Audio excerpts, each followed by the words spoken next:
5:03 this morning, President Trump has deployed hundreds of federal law enforcement to the streets of Washington, D.C., with National Guard members set to join them by the end of the week.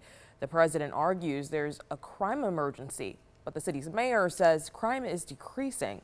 President Trump is also preparing to sit down with Russia's president in Alaska at the end of the week for what he's calling a feel-out meeting. Bradley Blackburn has more.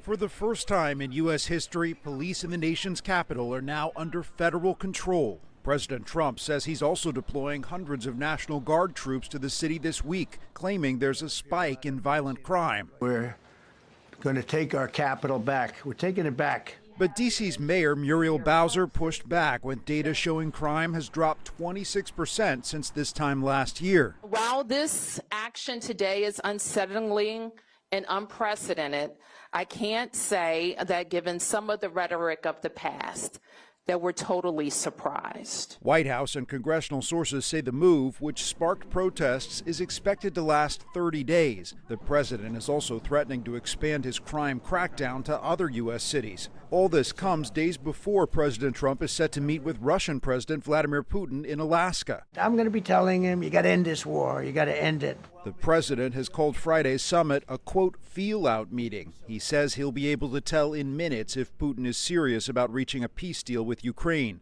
though he also says a final deal can only be reached between Putin and Ukrainian President Volodymyr Zelensky. Zelensky says he believes Putin plans to play up Friday's meeting as a victory, while citing new intelligence that shows Russia could be planning for more military attacks. President Trump says he plans to speak with Zelensky after his meeting with Putin. Now, there are also new developments in President Trump's on-again, off-again trade war with China.